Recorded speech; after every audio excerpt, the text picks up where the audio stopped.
Farm houses को वहाँ की सरकारें जो हैं वो पूरा पैसा देती हैं लागत का मैकेनाइजेशन करने का, कि उन फार्म हाउसेस में जो काम होता है मशीनों से, उन सारी मशीनों को खरीदने के लिए अमेरिकन सरकार अमेरिका के किसान को सब्सिडी देती है। हार्वेस्टर खरीदने पर, ट्रैक्टर खरीदने पर, फ्यूल ऑयल खरीदने पर, डीएपी खरीदने पर, ये सारी चीज़ों को वहाँ की सरकार सब्सिडाइज करती है कि उसकी लागत का, अगर 1 लाख की लागत अगर उसकी है तो उसमें से 80,000 रुपये उसको सब्सिडाइज कर देता है। मात्र 20,000 रुपये उसकी लागत लगती है, तो उसको जो उत्पादन पड़ता है वो बहुत सस्ता पड़ता है। आप देखिए इस बार जो मक्के के किसान के साथ क्या हुआ। दोस्तों थोड़ा लोगों को टैग करता हूँ ताकि बातचीत में और भी मज़ा आ सके।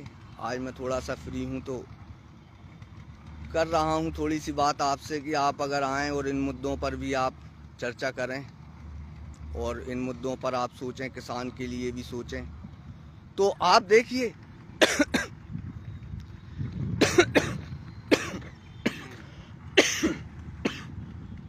आप देखिए दोस्तों कि जब सस्ते प्रोडक्ट जब आएंगे वहाँ से बनके और हमारे बाज़ारों पर जब वो काबिज होंगे तो भारत का किसान का बाज़ार कहाँ जाएगा। इसलिए मैं ये कहता हूँ कि ये जो ट्रेड डील है ये भारत के किसानों के बाज़ारों को समाप्त करने की पूरी तैयारी है। अब इसको किसान को समझना है। अब वो पार्टी के प्रेम में ना समझे या पार्टी से नफरत में ना समझे। एक से प्रेम करोगे, एक से नफरत करोगे, किसान बन के नहीं सोच सकते भाई। किसान बन के सोचो आप। देखिए नेतागिरी होती रहेगी, पार्टियां आएंगी जाएंगी, हम राजनीति आपस में करते रहेंगे, लेकिन हमारी मातृभूमि को हमें बचाना है। मध्य प्रदेश के किसान से आप पूछिए कि अब मुझे तो उम्मीद नहीं है,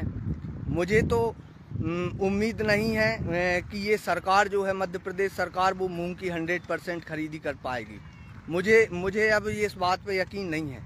अब रही बात प्रशासन की, कई किसानों के कार्यक्रमों में मैंने इस बात को भी नोटिस किया कि वो कलेक्टर को, एसडीएम को जिसको ज्ञापन दे रहे थे, अधिकारी को, उससे ये कह रहे थे कि आप इनका हल कीजिए। देखिए दोस्तों, आप किसान हैं और अगर आप किसान हैं तो आप सोचिए कि इनके हाथ में कुछ भी नहीं है।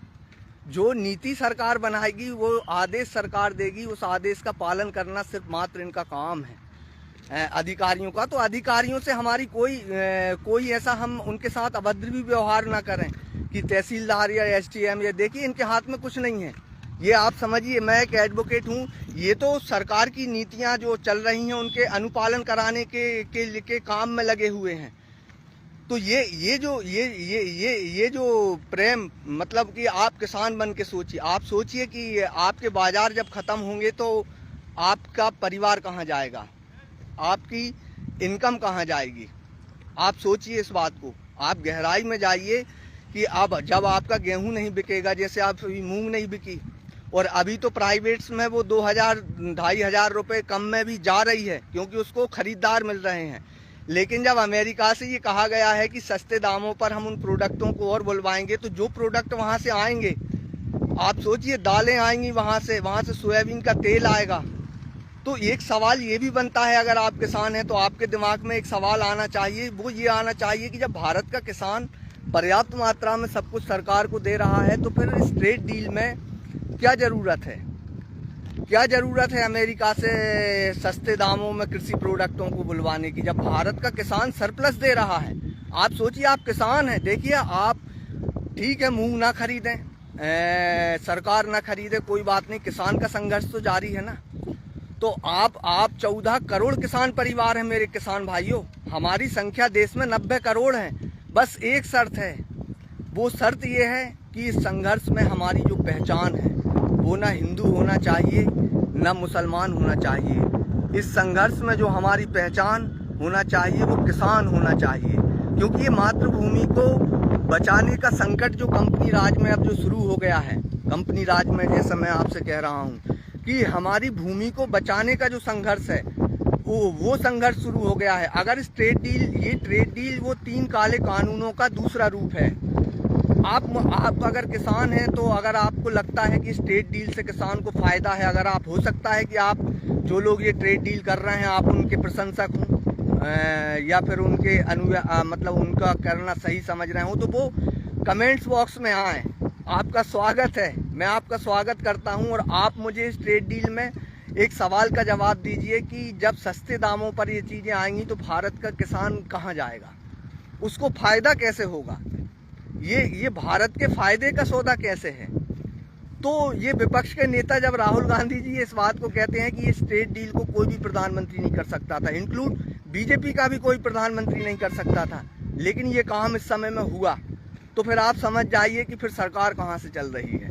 तो ये जो कंपनी राज है, जैसा मैंने आपको बताया, सारे पोर्ट, सारे एयरपोर्ट्स, ये सारी चीज़ें जो पूरा स्ट्रक्चर खड़ा है, ये किसान की भूमि पर खड़ा है, जिसके लिए किसान ने सब कुछ झेला है, विस्थापन झेला है, बर्बादी झेली है। आप देखिए कि अभी जो मध्य प्रदेश के कांग्रेस के नेता जीतू पटवारी जी हैं, ये भी एक सवाल अच्छा उठा रहे थे। मुझे उनका एक सवाल बड़ा अच्छा लगा, जिस तरीके से उनने नर्मदा जी का ये मुद्दा उठाया, ये जो सरदार सरोवर बांध की जो कैपेसिटी से, आप देखिए मध्य प्रदेश के हजारों परिवार विस्थापित हो गए, उनको मुआवजा नहीं मिला उस जमीन का।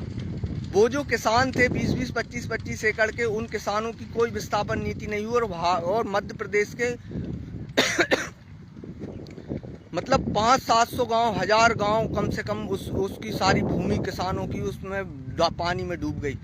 कि पानी का इस्तेमाल गुजरात करेगा और मध्य प्रदेश में जो भूमि डूबी किसानों की, उनके मुआवजे में भी इस समय मध्य प्रदेश की वर्तमान सरकार ने उसमें भी मान के चलिए सौदेबाजी कर ली कि 7000 कुछ करोड़ का मान चलो वो आना था मुआवजा, तो उसको भी 5 के समथिंग कर दिया है।